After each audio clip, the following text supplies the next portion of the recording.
Haribol, lovely to see you. Hare Krishna. Great. Technology worked out for us today. Nice. It's a great pleasure. Thank you so much for being here, for taking the time. And we have such a wonderful audience who are excited to hear from you. I thought it'd be nice to first start with obviously giving you an introduction and hearing all the wonderful accomplishments and amazing services that you're doing across the world. For those of you that don't know, His Holiness Kadamba Kanana Swami officially started his Bhakti journey in 1978. So by my calculations, that makes it 42 years as someone who's been practicing on this journey. And then he became the manager of so many different projects and slowly has moved into this role as a teacher, as a guide, as someone who's inspiring people across the world.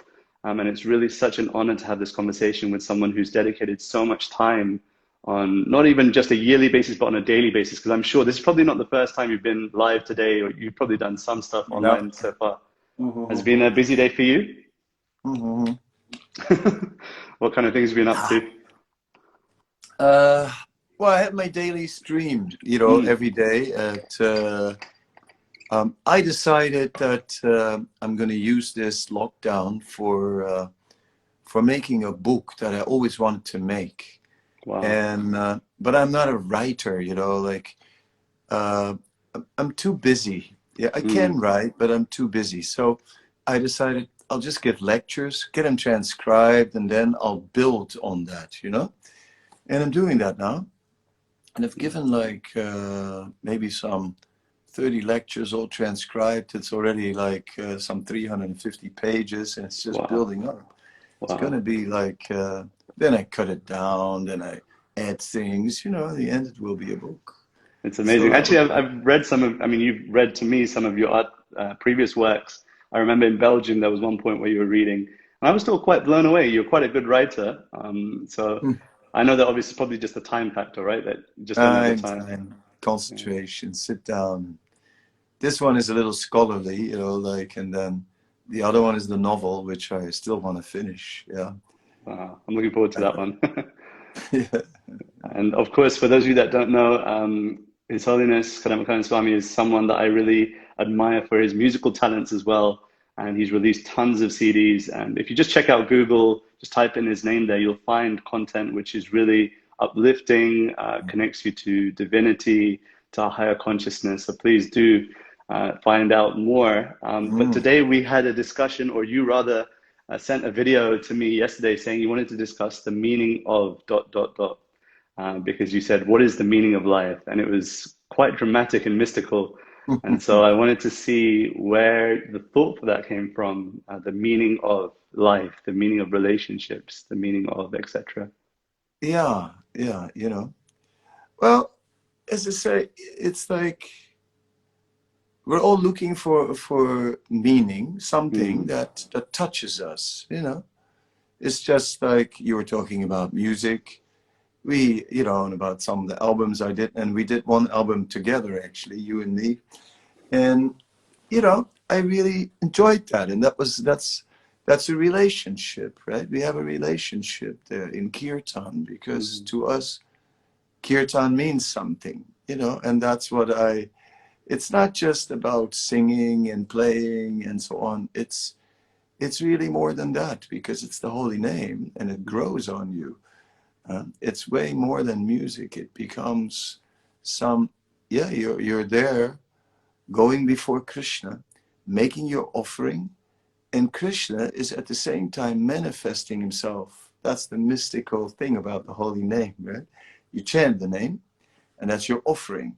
And then as the name manifests, there's Krishna, and he gives you a darshan. And that makes the whole thing like completely magic. And when you share that with someone, then that becomes meaningful, right? So in this way, everyone looks for meaning in life, something, what's a mother without a child, right? The child gives her meaning in life. But when we go spiritual, that's when we find real meaning in life. It's interesting that you're sharing, if you don't mind, going back to what you were saying about Kirtan and having a revelation of sort, a darshan, is that necessary when it comes to kirtan? Because there's many people who maybe have just a sensation or an emotion that comes out. Is that the same thing? Yeah, it begins like that, you know. I guess maybe in the beginning we don't have such a big experience, but then it grows. It grows on you. You know, my first kirtan was somehow or other. It was part of a jam session. There was this musician, a piano player, American, named Burton Green, who lives in Amsterdam. And somehow or other, we did a jam session. And I had been in India and I'd taken a few sitar lessons and I learned a few ragas, right? So he also played ragas on piano. So we were going to do some ragas, you know, me on guitar and with a bit of amplification, and him on a piano. Mhm. And then we had lots of percussion. So we're doing ragas and it was really cool. And then he says, let's do some mantra. I thought, yeah, raga, spiritual sound from India, mantra, spiritual sound from India, let's go. And then he started chanting the Hare Krishna Maha Mantra.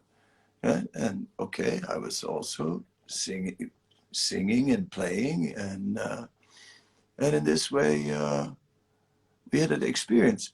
At that time, I didn't have any deeper understanding other than that it was spiritual sound. That much I knew. And therefore I knew it's more than just ordinary music, it's spiritual sound. But then over time, it filled in. I got to know more about Krishna. I heard so many things about Krishna. I found out places related to Krishna. Mm. And Krishna came to life to me. And then when I chanted his name, then I could also experience more Krishna's presence. So it has to grow on you, this experience of Krishna's presence. Yeah. But it is there. It does require patience, and I think that's something that's really important, especially for anyone that's listening that's new to bhakti, new to kirtan, that you may have an initial experience which is blissful. In fact, it's more likely than not that you probably did, otherwise you wouldn't be listening to this conversation.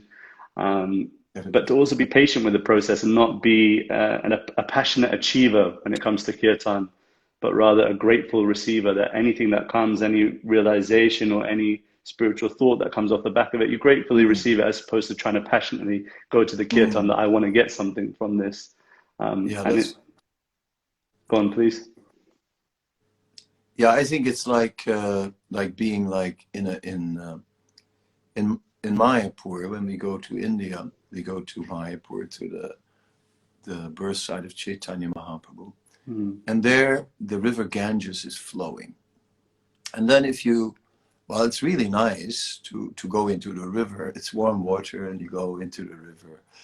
And if you go into the river, along the shore, you have to push your body through the river, right, to move through the water.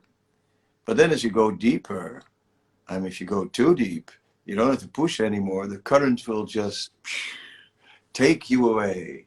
So kirtan is also like that. In the beginning, we tend to think that it's our energy that we are doing, and it's by our energy that things are going to happen. But actually, we have to get beyond that. And sometimes it takes me a whole hour to get over that pushing energy. I'm playing Mm. for 1 hour, singing for 1 hour, and then in the second hour, the current actually begins to grab me and take me away. And the kirtan will just, carry me along to wherever it carries me along. Mm. Yeah, it's definitely mystical, can happen in the first moment or not after 48 hours. It's really like that, that I found that when it comes to kirtan, if I'm sitting down, I'm not sitting down alone. I'm sitting with me is sitting my past, all my thoughts, all the things that have happened during the day, perhaps, or a comment that someone's made, and just sticks with you. And sometimes it can take a couple of hours to get through that So Mm. it's really, yeah, like you're saying, a patient practice. But when you are in the current, you're in the flow. I also want to just give a few shout outs to all the people that have joined us. Thank you so much, Litsa Yoga. Thank you so much for being here. Paolo, lovely to see you. Andy, thank you so much for joining us. It's so lovely to have you part of this conversation. If you have any questions, by the way, then please feel free to drop them in the comments. I see there's one here. Is it when Krishna manifests himself? Do you mean through experiencing bliss? I think we kind of covered that, unless you had any further comments, Maharaj. Uh, is Krishna manifesting himself by experiencing bliss? Well, we don't. It's not just that, you know. Um, we just it may not be that. It may be we become more aware of his presence, and we actually see things more as they are. Mm-hmm. See, usually we become covered over by the material energy, and all the things that happen sort of begin to enter into our consciousness, and they're like, they take a piece of our consciousness, and so Mm-hmm. many things take a piece, and in the end there's nothing left. But then when we chant, at one point, all that just disappears, and just the mantra. So it's not always about great bliss, or, you know, now I'm rolling on the ground. It's just being carried by the sound, and just really seeing everything in relation to Krishna, and seeing how really behind everything is Krishna. And speaking about the opposite, perhaps, when you're having moments in the kirtan or having moments with mantra chanting that aren't so blissful, have you had moments where I mean, I'm assuming so that you've had moments where it's not been so absorbed. And what do you do that at those times? How do you just leave that space, or do you have any tips that, people can try and implement when they're not experiencing bliss during kirtan or not in that Mm-hmm. space? Mm-hmm. Mm-hmm. Yeah, it's like sometimes you cannot enter. Right? Sometimes something blocks. Maybe uh, maybe something else happened, and maybe in the beginning we find it difficult to enter, but that's all right. Then we just we chant, you know, as a practice, just as and we can appreciate the musical side of things. We can appreciate uh, how the singer puts his heart in there, and we can just stay on the human level and experience on the human level. Um, Sometimes we go into a kirtan with too many expectations. You know, maybe we had a very good one, you know, 2 weeks ago. It was really like happening, and then we want it again, and that never works, right? One Mm, has to see a kirtan is an encounter with Krishna. And Krishna will manifest on the mirror of the heart, but the mirror of the heart has to be cleansed from dust. So the first thing is, let the mantra work, and let the cleansing effect of the mantra happen. We carry so much karma, so many things in our head, the past, the this, the that, it's all there.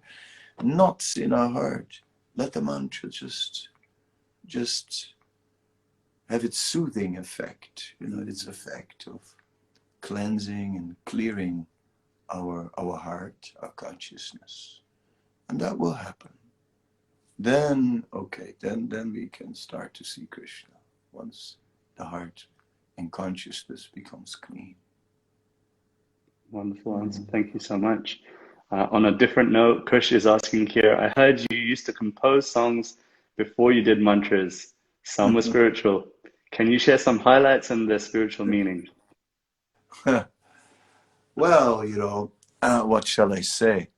I had many songs. You know, I think I really wrote like maybe 200 songs or more. Wow. in my day. Yeah, so I was really a very active songwriter. And I used to have a studio at home and I used to record them. And I had it all on a big reel-to-reel tape recorder. And I even had backup and everything. All demos, right? And then when I moved into the temple in Amsterdam, I first moved into the temple in Vrindavan. Hmm. Then I had left my studio at home. Then I came to Amsterdam, and then they asked me in Amsterdam, so, you know, if I had anything. And anyway, so they took my studio apart. They took the whole thing, and they used the recorder and this that. But they threw away all the music. So It's almost painful to hear. anyway, you know, I was very renounced at the time. So I just sort of said, well, you know, if that's what the Vaishnavas are doing. But of course, I still remember some of these songs. And yeah, there were different ones, you know, these old hungry eyes have told me many lies, but maybe this one time I will be satisfied. Let me try again. Uh, And this is it's before you came into Buck in yeah, into. yeah, Oh yeah. wow. Before, yeah, yeah. It's, Yeah, you maybe know, this time. I had a song about my father. You know, like my father was a firefly who burned his wings when he flew too high in the fire of ambition. There's a line people form, wanting more, wanting more, wanting more, wanting more, but not a soul in the world can actually ever find um, peace or happiness unless he finds it within himself. Uh, well, you know, many songs, many. Do you still have them written somewhere? No, just fragments in my memory. But it was part of my spiritual journey. Hmm. You know, when I was 17, I left home and I sang my father a song. Going away is a part of my life, the life I've got to live. I've got to be the one I am. I've got something to give. And How it did was he take going. that? He didn't like the song. I liked it. It was a good song. It's a good song. Now, maybe it might be a thought to, I don't know, whether, again, time permitting, to write them as poems or to write them as, you know, whatever is left in the memory. I'm sure that many people would really appreciate them, if not those that are following you, but those that, you know, will really admire contemporary music or contemporary art in that form. Mm. I don't know if they're written anywhere, and you mentioned that they're not, but maybe it's a thought to one day, anyone that's listening that's inspired to get these written down and recorded somewhere, I think it would be a good shout. Um, I want to ask you a little bit about Vrindavan, because Vrindavan is a place which is very dear to me, and I share to pretty much anyone that I meet within the first hour or so, be it in a yoga studio or be it anywhere that I'm sharing kirtan or otherwise. Somehow or other, it always comes back to Vrindavan. And people always ask me, why is Vrindavan so special? And I have my Uh, reasons, of course, but I think it's important to discuss this with someone who lived there, who I feel is still living there, at least in consciousness and thought. And maybe you can share a little bit of the significance of Vrindavan and why, for mm, bhakti yogis, it's so important, that place. oh. I was uh, I was in Holland. I had traveled to India many times, and because I was a vegetarian in those days, the whole vegetarian scene in my town was macrobiotic. Yeah. Mm, And so I became involved in some macrobiotic restaurant and a youth center that was all with it. And they also had this house, which was a commune, and it was totally, totally macrobiotic. there was one boy who was really like very spiritual. And the two of us were like the most interested in spiritual life. And then he just joined the Hare Krishnas. So then I went to check it out, what happened, because he just disappeared into the temple. Wow. And just like that, you know, like from one day to the next, boom, disappeared in the temple. So, okay, I went to visit him in the temple. And I had a ticket for India in my pocket. And he said, when you go to India, you must go to Vrindavan. Okay, I was thinking that maybe this journey, I would visit some ashrams and places. So I went to different places, and one place I went was the Tibetans in the Himalayas. And just there, um, I met someone who gave me a Bhagavad Gita. Mm. And yeah, I read that Bhagavad Gita, and there was also a particular incident that made it very interesting. You see, there were these prayer mills, and all these Tibetans were moving these prayer mills in circles in the center of town, cylindrical things, 1 meter, and spinning around, and a battery of them on one side. They're walking around in circles. So I was sitting there watching. Then there was this old Lama, so the one I really wanted to meet. And I greeted him. He ignored me totally. And then that was strange. I thought maybe he's deaf. But he was walking in circles. So the next time I went really clear, nothing, no response. So I really felt he doesn't want to know me. Then I read the Gita, and I read about impersonalists.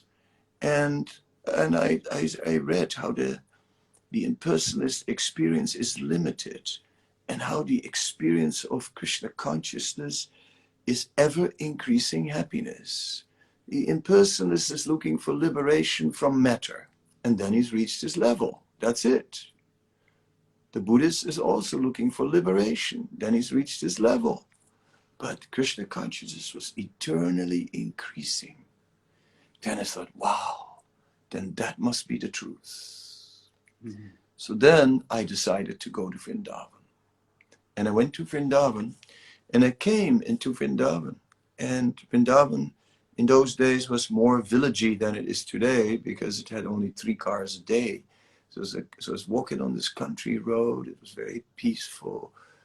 There were cows, and the cows were going the same direction I was going, towards the town. And we were walking towards the town, and it was all so spiritual. And I came to the Krishna Balaram temple, which Prabhupada had constructed. And it was 6:45 at night. And as I'm coming in the temple, all the people start bowing down to a plant. So I was going, ooh, here we go. And my mind was sort of shocked. Next moment, there was a pujari, a small albino pujari, who opened the doors and blew the conch. And then I saw the deities, and it was stunning. It was overwhelming.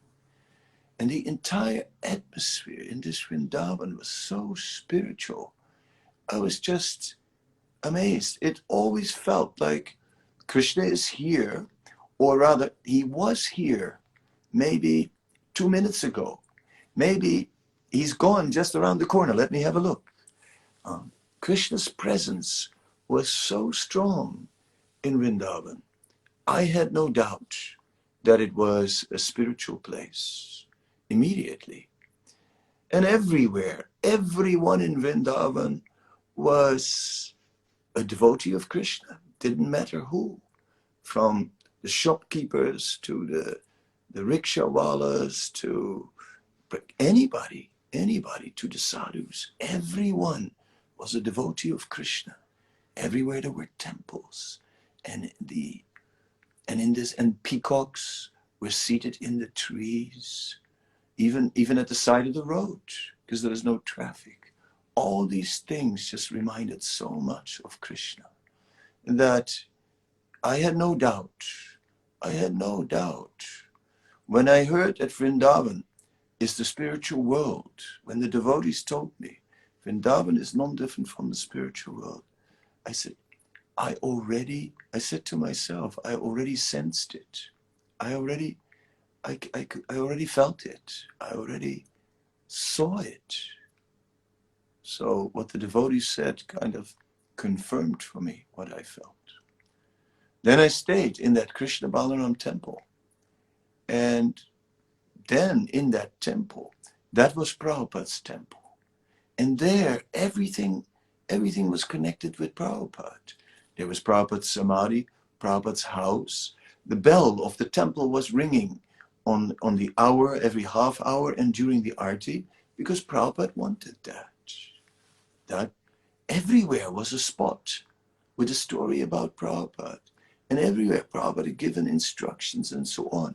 And as I stayed longer in Vrindavan, I realized that actually Prabhupada was even more present than Krishna in this Krishna Balaram Mandir. And so Vrindavan did two things to me. It made me a devotee of Krishna, and it made me really a Prabhupada man, somehow or other. And that's really what I got from Vrindavan. Of course, I can talk for 1 hour. I mean, I'm stunned. I didn't want it to stop. I'm totally entranced to hear. There you go. If anyone's listening and wants to become a lover of Krishna, then you must go to Vrindavan. And if you want to appreciate the wonderful things that A.C. Bhaktivedanta Swami, Prabhupada, as he's commonly named, please do go and visit Vrindavan and appreciate all the things that are happening there that send to you towards this wonderful guide, this wonderful person who in the 70s created a revolution around the world, a bhakti revolution. And it's so wonderful to hear you speak that you become a Prabhupada man. And I think that this is an interesting topic also because... Okay, I want to say one more thing about please, Vrindavan. please. Yes, I can. But I'm ready to hear it. Well, what I want to say is Vrindavan is a gift of Krishna, and it is the spiritual world. Krishna gives us the spiritual world in a replica. So it is a gift of Krishna, and it is a gift of the devotees of Krishna, because it's filled with devotees. And these devotees, they reveal the Dham. They reveal Vrindavan Dham to us. So it's a gift of Krishna. It is the spiritual world, a replica. And then the devotees is also a gift of the devotees, because they are giving us that Vrindavan. Now, please, let's carry on about Prabhupada. Oh, wow. I feel like we should continue on Vrindavan. My train of thought was going down, experiencing the gifts of a person such as Prabhupada, A.C. Bhaktivedanta Swami. Now that he is no longer, for those of you that are watching that don't know, he is no longer with us here in this world. He left the planet in 1977. And in so doing, a void was left. A lot of people who were avid followers of the Hare Krishna movement, of the Bhakti movement at the time, felt a big vacuum in their lives. And I think that this is something which is currently a hot topic, because it seems like there's a guru on every corner. On Instagram nowadays, it seems like everyone's giving advice. Everyone has become a self-professed guru. And so I guess the question is in two parts. One is how to discern, how to differentiate between whether someone is a real guru or not. And secondly, how to keep connected with the spiritual teacher, the spiritual master, after they're gone, after they have left their physical presence from us. There are many teachers in the world who can teach us about life, undoubtedly. Many people can teach us about life, and we can learn from ordinary people, so-called ordinary people, because who is ordinary? In one sense, Nobody is ordinary. Everyone is special. So, and we can learn from everyone. We can learn something from everyone. Still, although we learn from good things from many people, it doesn't make them our lifetime teacher, because maybe they cannot teach us everything that we need to improve every aspect of our life. Mm. And a lifetime teacher should be able to teach us that. He should be able to teach us how to improve every aspect of our life. Mm. Ultimately, life is meant for perfection. You know, in my days of songwriting, one was called the compromise, because my father told me, son, life is a compromise. And oh boy, I really didn't like that, And it's maybe for you, but not for me. and uh, and even now, I would say, no, life cannot be a compromise. We must.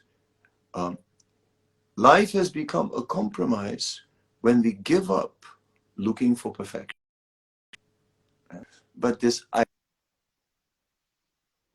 idealism, of like trying to get perfection should be there. A real life teacher, not just someone who teaches us something good, but a real life teacher is one who will step by step lift us up towards becoming perfect, more and more, better, better, better. Growth, ongoing growth. And that growth, it may begin with ourselves. It may begin with becoming a more moral person, becoming more kind, becoming more honest. These are virtues, and our development begins there. But after we've developed such qualities, then we have to grow more. We have to grow more. And we have to see as to what is the ultimate goal of this world. What is the purpose of life? Is it just here? Is it just to be kind? Is it just to be friendly to my neighbors? Is it about loving people? Is that the ultimate meaning of life? No. Or is there a still greater purpose? We see people, I was in Calcutta also, and Calcutta is sometimes known as a black hole in the universe. I hope there's no one from Calcutta here, sorry.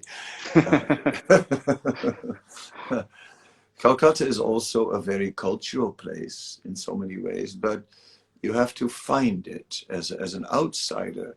You'll first see a lot of poverty, and I have seen doctors working in Calcutta, and I have seen their waiting rooms were full, the corridors were full, the garden was full with patients bandaged up and blood stains and this and that, and working so hard. And when I saw these doctors, well, then I thought, wow, these people, they are really doing something.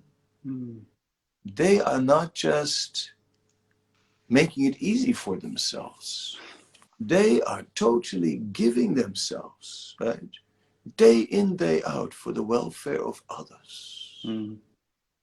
And then I was thinking, yes, these doctors are great personalities. I saw something greater than just developing some good moral qualities in myself. I saw people that make a sacrifice for the welfare of others.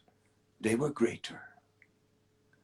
Then, but yes, one day I was in a temple giving a talk, and then there was a man, and he introduced himself as being such a doctor.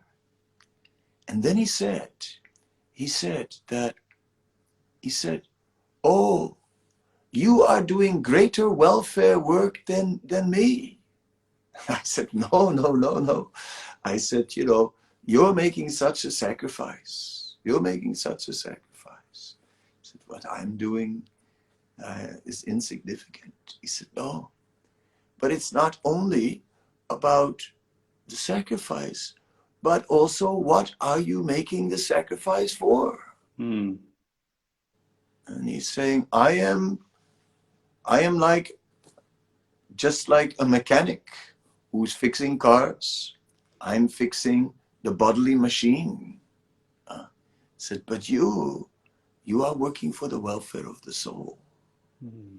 And the welfare of the soul is more important than the welfare of the temporary body, because the soul is eternal.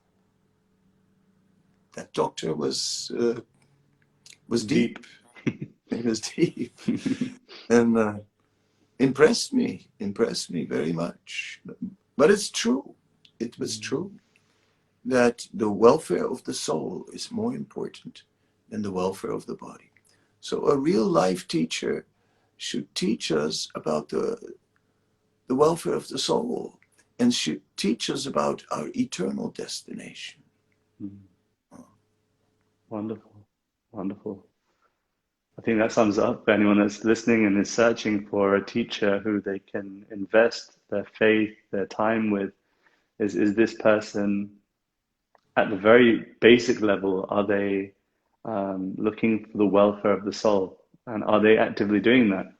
Um, Being a person who is a guru themselves, are there any challenges that come with that? Is it a role that you desired? Is it something which people should aspire for, do you think? Mm. No. Being a guru is the most challenging thing that one could try to do in this world. Right? Nothing is more challenging. It's more challenging than being a doctor in Calcutta.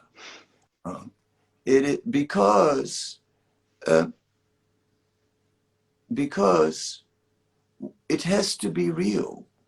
One cannot play any role. It will not work if one plays a role.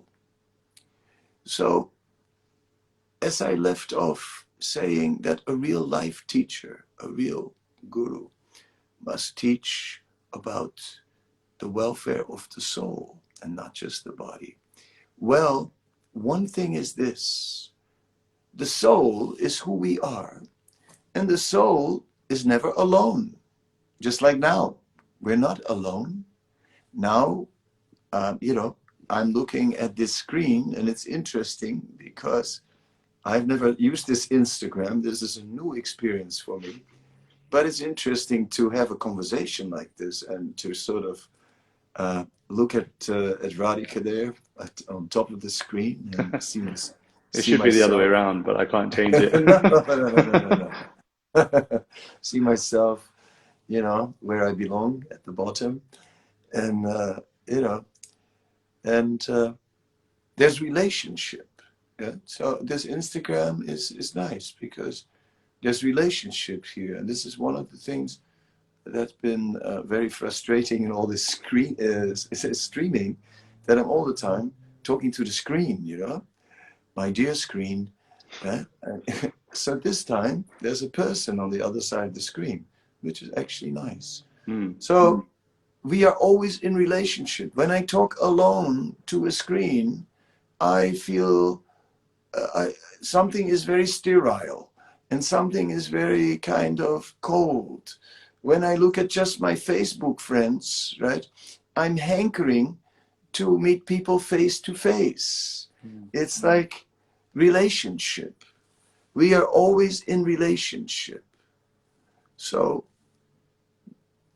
a real relationship is not just the temporary friendships of this world, but is also an eternal relationship, a relationship on the level of the soul, a relationship with the Supreme Lord.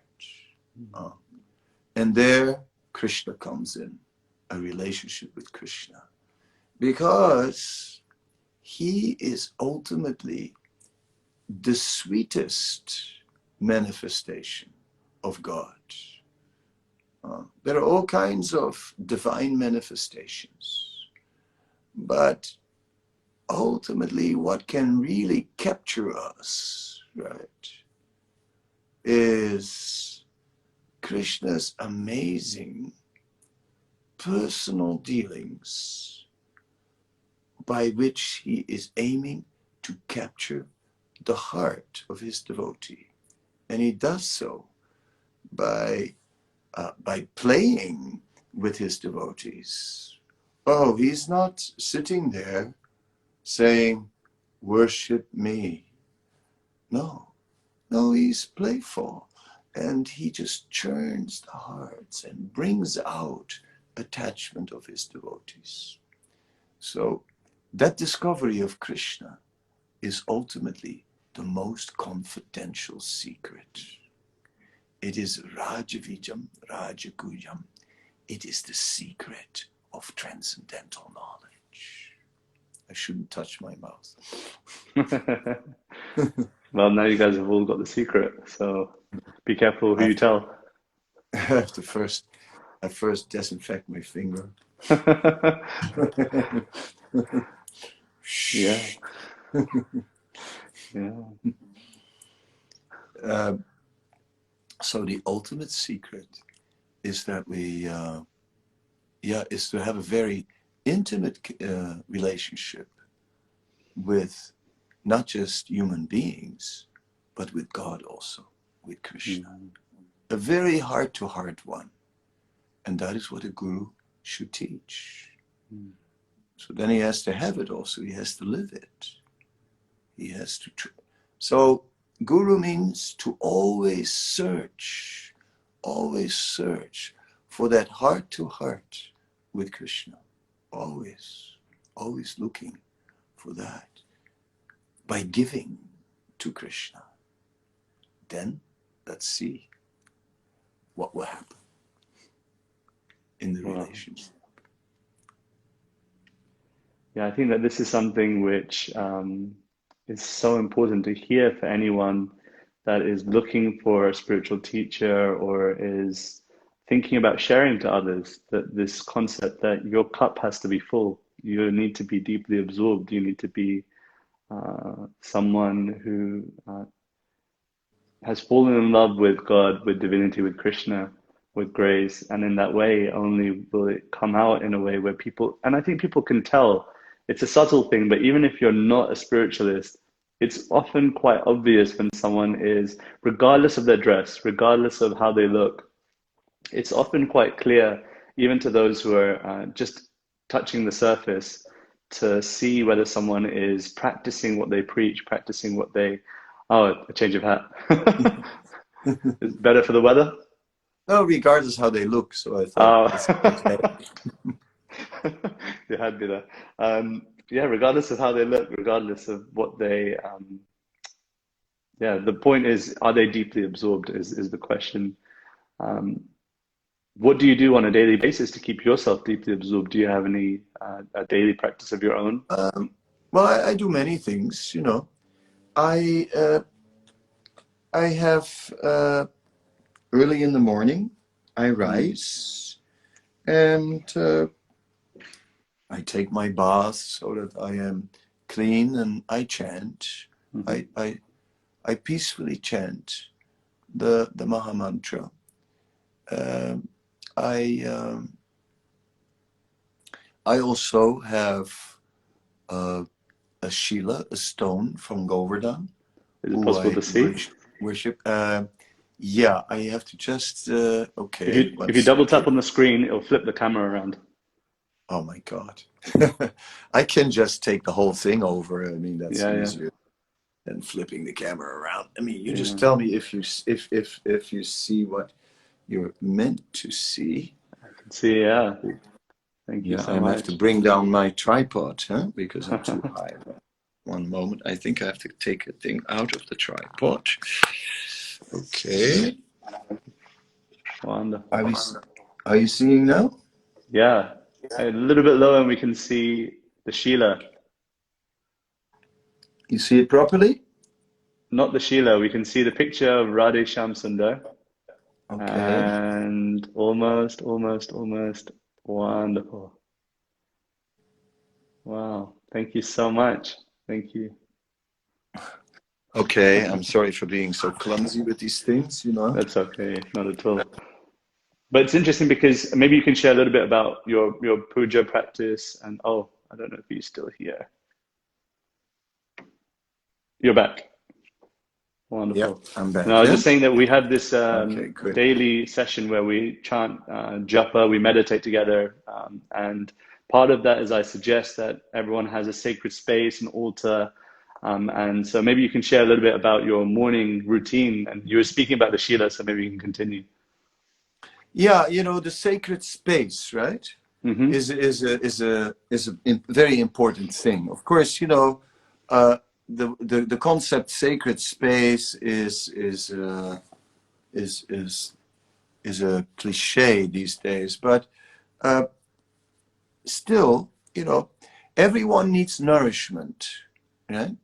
And everyone is seeking for that. And home is supposed to be that place. You know, you go home to get nourished, right? Mm. You just after you've been out there, you're going home, for you know some rejuvenation, you know, whatever it is, you know, take off the tie, you kick the shoes off, yoo-hoo, I'm home, right? And like this, right? And then not just relaxation, but positive, positive things also at home, right? For example, if the pictures on the wall are not just pictures, but if the pictures on the wall are pictures that speak to you, you know, Mm. pictures that really, that you love. And each time you see that picture again, you just think like, wow, this is wonderful. And if at the same time that picture is full of spiritual meaning, Mm. oh, then that picture is giving you so much spiritual sacred energy. And that sacred energy, well, it will give you immunity, you know, immunity from all the things that are lurking out there and that are entering into the consciousness. Uh, just like we are worried about what we are inhaling, right? But what about what enters into our consciousness? Because Mm. in the Bhagavatam, there's an interesting thing where it says that the mind goes into the things and the things go into the mind. And then the things are in the mind and we carry them around, so many things. So we need that spiritual nourishment and that we need at home. So I try to create an atmosphere where I get that spiritual nourishment. And I reserve the morning for that. And a good chunk of time in the morning before I start dealing with the day. You know, the day, things to do, right? Like at the moment, I'm thinking of coming to Europe. I'm in South Africa, but there are no flights, but maybe some repatriation thing. Then I'm looking, you know, is there any way I can get on some flight? Then I have to do business. You know, I was ringing the Qatar office, and then it's press one, right? You know, music playing and the whole thing. Business. But the morning, No, the morning is sacred. In the morning, only sacred sound. I will speak only sacred sound. I will hear only sacred sound. And in that way, I go into the day well nourished, full of strength. Then my heart is full, my consciousness is full, and all the whatever crazy influences or whatever other influences there are, they just bounce off because the heart is full.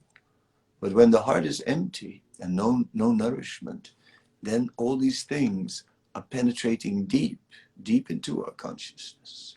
And then the result is that we carry them with us. So many things. Thank you so much for sharing that. Due to time, Instagram only allows us 1 hour and then cut-off time. So we're coming close to the end. But I want to thank first and foremost all the people that have been watching, that have been listening. Thank you so much, Tommy. Oh, I don't know if you remember, Maharaj. We went to Varsana and Tommy was there with Charlie. So he's listening here. Thank you for joining us, Tommy. Joanna, thank Tommy, you so much. very good. Yeah, I really Yes. appreciate it. I Thank you so much. just heard another translation of Varsana, and it says Varsha means rain, and Na means Anant. So where it, which is happiness. So where it's raining happiness. Yes. Wow, that's transcendental. I'm going to remember that. Shana, thank you so much for sharing. But thank you for everyone that was listening. Thank you for being here, for taking time to be with us. Nima, it's good to see you here. Sham Kumar, thank you so much for joining us from Dubai. Joanna, really appreciate you tuning in and for sharing all your wonderful comments. To Kusum, to Tirumala, so many wonderful people that are here. Thank you so much for joining us. And of course, to our guest on today's conversation, His Holiness Kadamba Kanana Swami, who for me is beyond all the accolades and all the amazing things that he's doing to serve others. He is like a father figure. I really trust him. I really look up to him for example of how to become a custodian of faith.